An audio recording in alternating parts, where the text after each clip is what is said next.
ఒక అందమైన, పచ్చని అడవిలో ఎన్నో జంతువులు సంతోషంగా జీవించేవి. ఆ అడవిలో ఒక తెలివైన కాని చాలా గర్వంగా ఉండే కుందేలు ఉండేది. అది చాలా వేగంగా పరిగెత్తగలిగేది.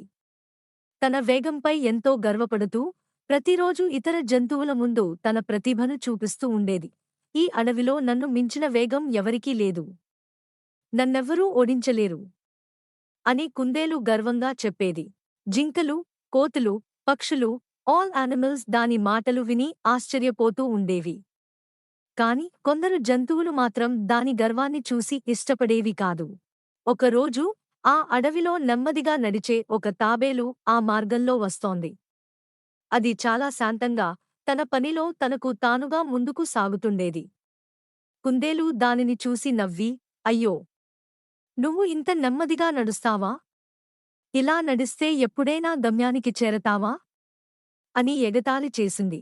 తాబేలు కోపపడకుండా, ప్రశాంతంగా నవ్వుతూ, వేగం ఒక్కటే ముఖ్యం కాదు. పట్టుదల ఉంటే ఏదైనా సాధించవచ్చు అని చెప్పింది. కుందేలు వెంటనే నవ్వి, అయితే నాతో పందెం వేయడానికి సిద్ధమా? అని అడిగింది. తాబేలు కొద్దిసేపు ఆలోచించి, ధైర్యంగా సిద్ధమే అని చెప్పింది. అన్ని జంతువులు ఈ పందెం గురించి విని ఎంతో ఉత్సాహంగా చేరుకున్నాయి. నక్కను రెఫరీగా నిర్ణయించారు. అడవిలో ఒక పొడవైన దారిని పందెం మార్గంగా నిర్ణయించారు. నక్క రెడీ.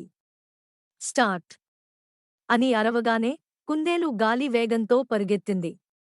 అది చాలా వేగంగా పరిగెత్తి కొద్ది సెకన్లలోనే తాబేలుకు చాలా దూరంగా వెళ్ళిపోయింది.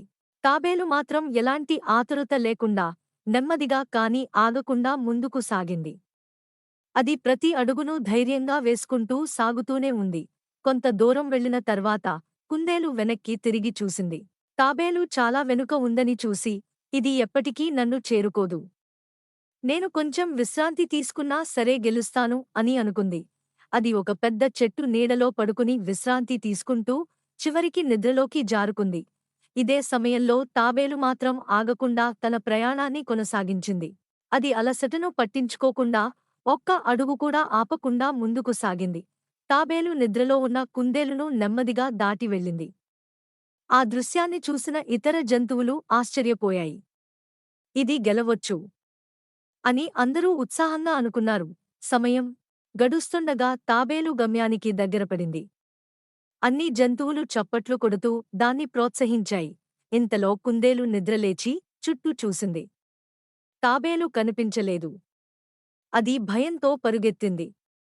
కాని అప్పటికే తాబేలు గమ్యానికి చేరుకుని విజేతగా నిలిచింది. అన్ని జంతువులు తాబేలును అభినందిస్తూ ఆనందించాయి. కుందేలు తన తప్పును గ్రహించింది. నా గర్వం వల్ల నేను ఓడిపోయాను అని అంగీకరించింది. తాబేలు వినమ్రంగా నవ్వుతూ, నెమ్మదిగా అయినా ఆగకుండా ప్రయత్నిస్తే విజయం తప్పకుండా మనదే అని చెప్పింది. నీతి, పట్టుదల, సహనం, నిరంతర శ్రమ ఉంటే విజయం ఖాయం. గర్వం మనలను వెనక్కి